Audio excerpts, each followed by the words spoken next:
પંચમહાલ જિલ્લાના કાલોલ નજીકથી પસાર થતા દિલ્હી મુંબઈ એક્સપ્રેસ હાઈવે પર ગતરોજ એક અત્યંત કરુણ અને ગમખ્વાર અકસ્માત સર્જાયો હતો, જેમાં પૂરપાટ ઝડપે જઈ રહેલી કારના ચાલકે સ્ટીરિંગ પરથી કાબુ ગુમાવતા કાર ડિવાઈડર કૂદીને હાઈવેની બીજી તરફ જઈને ફંગોળાઈ ગઈ હતી। ત્યારે આ ભયાનક અકસ્માતમાં કારમાં સવાર વડોદરાના ખીમજી પરિવારના 4 સભ્યોના ઘટના સ્થળે જ કમકમાટીભર્યા મોત નીપજ્યા હતા, જ્યારે એક વ્યક્તિનો આબાદ બચાવ થયો હતો।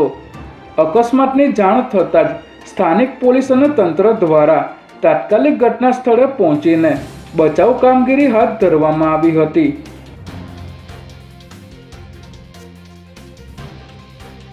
અમદાવાદ પોલીસે રાજસ્થાનના ઉદયપુરમાં થયેલી ગેંગવોર અને હત્યા કેસના 2 કુખ્યાત ગેંગસ્ટરોને ઝડપી પાડ્યા છે।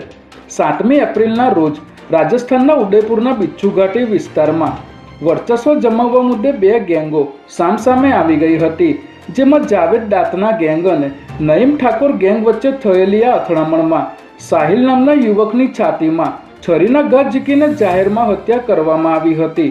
જે બાદ મુખ્ય સૂત્રધારો રાજસ્થાન પોલીસને થાપ આપી ગુજરાતમાં શરણ લેવા ભાગી આવ્યા હતા। ત્યારે અમદાવાદ ઝોન 7 એલસીબીની ટીમે નઈમુદ્દીન શેખ અને કુંદનસિંહ કુશવાહાને ઝડપી લીધા હતા।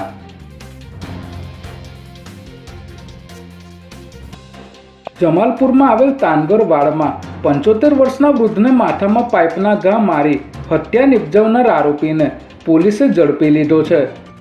તાનગરવાડમાં રહેતા જરગુલ ખાન પઠાણને 1.5 મહિના પહેલા સલીમ ખાન પઠાણ સાથે વાહન અથડાવવા બાબતે ઝઘડો થયો હતો, જેની અદાવત રાખીને જરગુલ ખાનના પિતા મહેબૂબ ખાન પઠાણ નમાજ પઢીને મસ્જિદમાંથી બહાર આવ્યા, ત્યારે સલીમ ખાન પઠાણ તેના પિતા ઇકબાલ ખાન અને માતા હનીફાએ પાઇપથી હુમલો કરતા તેમનું મોત નીપજ્યું હતું। ત્યારે આ અંગે ગાયકવાડ હવેલી પોલીસે સલીમ ખાનની ધરપકડ કરીને અન્ય 2 આરોપીઓની શોધખોળ શરૂ કરી છે।